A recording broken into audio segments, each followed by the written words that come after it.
BJP Congress రెండు పార్టీలు జాతీయ స్థాయిలో తమకు తాము వైరిపక్షాలని చెప్పుకుంటున్నప్పటికీ ఆచరణలో వాళ్ళ యొక్క తీరు మొన్నటికి మొన్న మాజీ అధ్యక్షుడు బండి సంజయ్ గారు మాట్లాడినటువంటి స్పష్టంగా ఆయన నోటి నుంచే మాట్లాడేది. మనం కొట్లాడే తర్వాత ముందు ఆ బీఆర్ఎస్ ను బొంద పెడదామని చెప్పి ఆయన మాట్లాడుతూ కాంగ్రెస్ వాళ్ళకు సూచన చేస్తున్నాడు. ఆయన ఈ రాష్ట్రంలో ఇటీవల శాసనసభ ఎన్నికల్లో పోటీలో నిలబడినటువంటి హేమహాయిమీలుగా భావింపబడేటువంటి బీజేపీ వాళ్ళందరూ కూడా ఓటమిని చవి చూసింది బీఆర్ఎస్ చేతిలోనే తప్ప కాంగ్రెస్ చేతిలో కాదు. కాంగ్రెస్ ఓడించలే వాళ్ళు.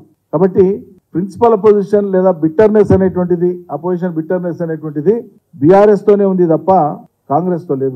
వాళ్ళు ఆచరణలో వాళ్ళ ప్రతి అడుగులో కూడా ఇది కనిపిస్తుంది. మొన్నటికి ఎమ్మెల్సీలు ఒకే రోజు రాజీనామా చేసినటువంటి ఇద్దరు శాసన మండలి సభ్యులు ఎమ్మెల్యేలుగా ఎన్నికై రిసిగ్నేషన్ యాక్సెప్ట్ అయిపోయి ఎన్నిక జరగవలసి వస్తే ఒక నోటిఫికేషన్ మీదనే జరగాలి. అటువంటి దానికి సపరేట్ నోటిఫికేషన్స్ ఇచ్చి రెండు ఎమ్మెల్సీలు కాంగ్రెస్ పొందేటువంటి విధంగా సహకరించినటువంటి కేంద్ర ప్రభుత్వ తీరు ఎవరికి సపోర్ట్ చేసినట్లుంది? ప్రత్యక్షంగా కాంగ్రెస్ సపోర్ట్ చేసినట్లేదా? ఈ అంశాలన్నీ కూడా ఎండగట్టి తప్పకుండా కూడా ప్రజల్లోకి తీసుకుపోవాలన్నటువంటి ఒక సీరియస్ మార్గనిర్దేశం చేయడం జరిగింది. అటు తిప్పి ఇటు తిప్పి ప్రజలకు ఇచ్చినటువంటి హామీలను ఎట్లా ఎత్తగొట్టాలనో, వాటి నుంచి దూరంగా కావాలనో, అంటే ఎట్లా అవాయిడ్ చేయాలో అనేటువంటి ఒక అవకాశవాద రాజకీయాలకు కాంగ్రెస్ తెరలేపుతుంది. కాబట్టి దాన్ని మనం ఖచ్చితంగా ఎండగట్టాలి ఖచ్చితంగా. అది కూడా దిశానిర్దేశం చేసినాం. తెలంగాణ సమాజానికి కూడా మేము చేసేటువంటి విజ్ఞప్తి ఒకటే, ఈ జెండా ఆయన పుట్టిందే ఈ తెలంగాణ సమాజం యొక్క విధ్వంసమైనటువంటి అనేక రకాలుగా బాధలు పడుతున్నటువంటి తెలంగాణ సమాజం, ఆనాటి తెలంగాణ సమాజంలో వేళ్ల మీద లెక్కబట్టగలిగేటువంటి కొద్ది మంది తప్పిస్తే మొత్తం జనాభా అంతా కూడా ఒక రకంగా పేదవాళ్ళే. అటువంటి స్థితి అన్ని వర్గాల వాళ్ళు, అన్ని రంగాల వాళ్ళు కుదేలైనటువంటి స్థితి తెలంగాణ వచ్చే కంటే ముందు. తెలంగాణ ఉద్యమానికి శ్రీకారం చుట్టినాడు మరీ ఘోరమైనటువంటి పరిస్థితి. కాబట్టి ఈ జెండా పుట్టిందే గరీబోళ్ల కోసం. తెలంగాణలో గత పాలకుల పాలన వల్ల కలిగినటువంటి సర్వ గాయాలకు మార్పుగా, ఆ గాయాలను మాన్పేటువంటి దానిగా ఈ గులాబీ జెండా ఎగిసి వచ్చింది. ప్రజలు ఆదరించినారు. గతంలో పరిపాలన చేసినాం.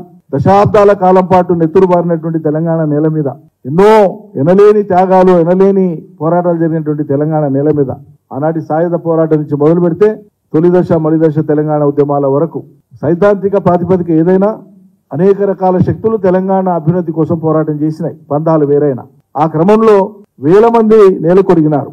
వేల కట్టలేనటువంటి త్యాగాలు జరిగినాయి. మళ్ళీ అటువంటి తరాన్ని మనం మళ్ళీ పొందలేం. అంత త్యాగనిరతి, అంత ప్రజల పట్ల కన్విక్షన్ ఉండేటువంటి వ్యక్తులు, అంత జ్ఞాన సంపన్నులు. ఒక సమాజం ఒక క్రమంలో వీళ్ళని తయారు చేసుకుంటుంది. వాళ్ళని పోగొట్టుకోవడం అంటే అది పెద్ద అగాధం. సో అట్లా నెత్తురు బారినటువంటి తెలంగాణ నేల మీద ఈరోజు అడుగుకు ఇంచుకు నీళ్లను బారించి ఇవాళ సస్యశ్యామలం చేసినటువంటి ఘనత గత 9.5 ఏళ్ల కేసీఆర్ పరిపాలన. ఇది క్షణక్షణం ప్రజానికానికి గుర్తు చేయాలి అని చెప్పి శ్రేణులకు చెప్పడం జరిగింది. మేమేమి తొందరపడడం లేదు దేనికి కూడా. మాకు విశ్వాసం ఉంది. తెలంగాణ ఉద్యమం మొదలుపెట్టినాడే కేసీఆర్ గారు, అది ఏ రోజుకి వస్తుందో ఎన్నటికి వస్తుందో తెలియని శూన్యంలోకి వెళ్ళి మొదలుపెట్టి లక్ష్యాన్ని ఛేదించడం జరిగింది. కాబట్టి ఈ ఎన్నికలలో ఏదో జరిగిపోయిందని దీనికోసం మేము తొందరపడేటువంటిది ఏం లేదు. కాలం నిర్ణయిస్తుంది. కాలం చాలా విలువైనది.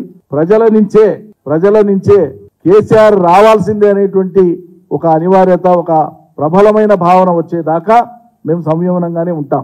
అది మా విధానం. ఆ రకమైనటువంటి సామాజిక ఒత్తిడి తెలంగాణలో వస్తుంది అనేటువంటిది మేము పరిపూర్ణంగా విశ్వసిస్తున్నాం. తప్పకుండా అది అమలు జరుగుతుందనే ఆశిస్తున్నాం. ఈ మొత్తం సమీక్షల్ని అత్యంత అద్భుతంగా నిర్వహించినటువంటి ఈ కమిటీ, అదేవిధంగా సమీక్షకు తోడ్పడినటువంటి నిర్వాహకులకు నేను ప్రత్యేకంగా పార్టీ తరఫున హృదయపూర్వకంగా ధన్యవాదాలు తెలుపుతూ, ఈ 17 రివ్యూస్కు సంబంధించినటువంటి అంశాలను కూడా ఏ రోజుకు ఆ రోజు ప్రజలకు చేరవేసినటువంటి ప్రింట్ ఎలక్ట్రానిక్ మీడియా మిత్రులందరికీ కూడా నేను హృదయపూర్వకంగా ధన్యవాదాలు అర్పిస్తున్నాను. నమస్కారం.